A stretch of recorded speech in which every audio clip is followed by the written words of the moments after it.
What did Satan actually look like? I know there's a lot of people that think that he is red and got a pointed nose and pointed ears and a pointed tail that looks like an arrow. And we've seen, more updated where he's this mean, ugly, bad guy and all different things. But what does the Bible actually say what he looks like? And, the Bible has been tampered with. It has been the transliteration of the Gentiles, and the scholars all have their own opinions. So we're going to look at the ancient texts and scriptures and in context with precepts. And I'm going to try to describe according to what it says, what it looks like. Now, mind you, just research it yourself. I'm just giving you just an understanding what is given to me. Let's look at Genesis 3:1. Now the serpent was more subtle than any beast of the field which Yahuwah Elohim had made. In Genesis 3:14, because you have done this, you are cursed above all cattle. Upon your belly shall you go, and dust shall you eat all the days of your life. So the serpent wasn't a regular snake. The Hebrew word for serpent is Nakash, which means serpent, shining one when used as a noun. From the root to hiss or whisper to enchant, used for divination. This hints that the serpent was not just a reptile, likely a shining, possibly majestic being, had the ability to speak, reason, and deceive. This being was walking upright, possibly with arms and legs before the curse.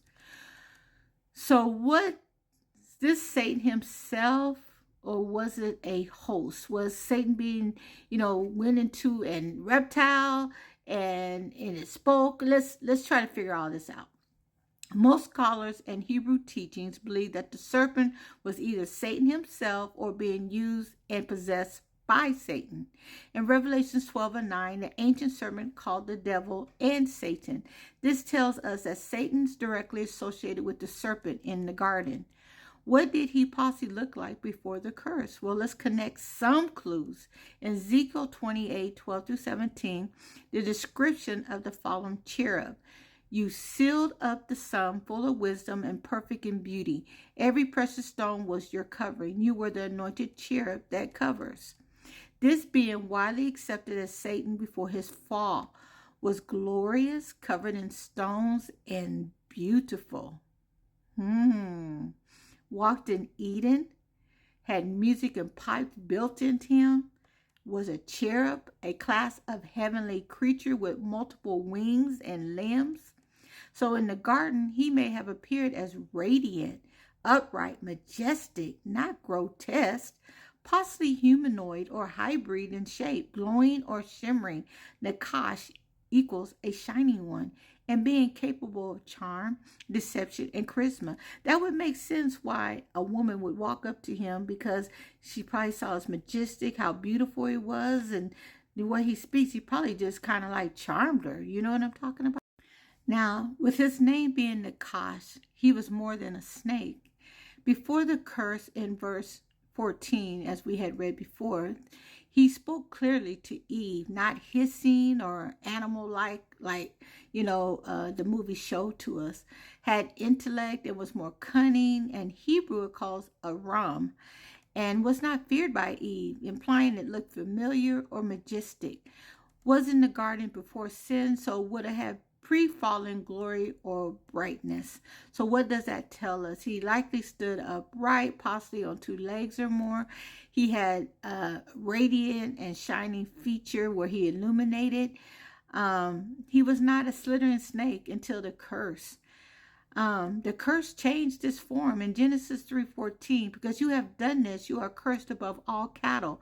Upon your belly shall you go, and dust shall you eat all the days of your life. This means before the curse, he didn't even crawl. The curse transformed him into creatures that slithers.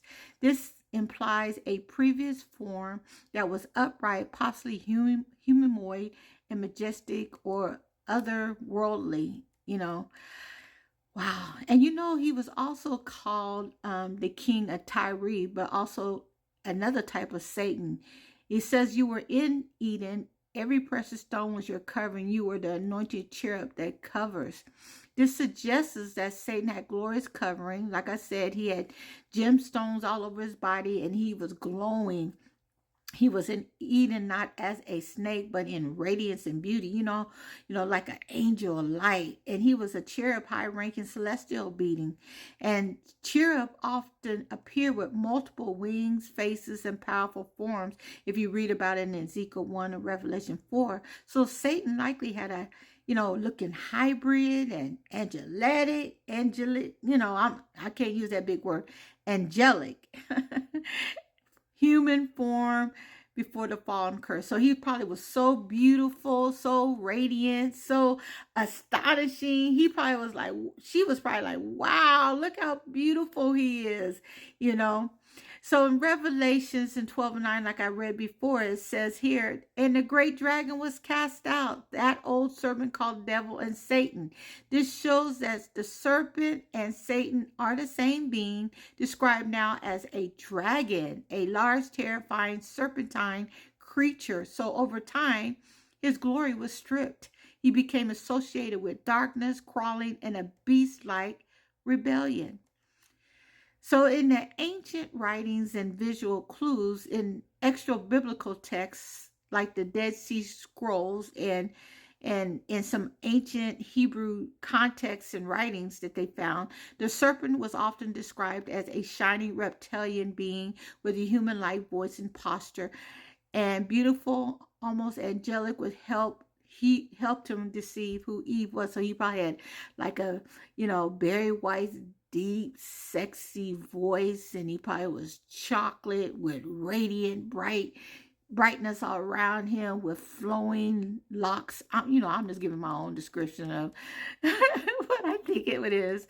So I know that Eve was not scared of him. So don't let the world try to tell you he was this ugly being, and because the Gentiles will always try to make the dark-skinned, melanated people be so ugly and not, appalled to look at, or not even want to be looked at.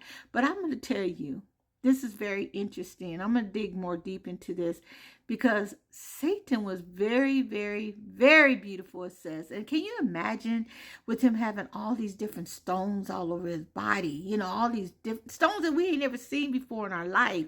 And he was glowing with these wings, and he was just so radiant, glorious, that even the elect, like he said, will be deceived. And that's how I believe the Antichrist is going to be seen. So I want to dive deeper into this and kind of get more history about this, because this is very exciting.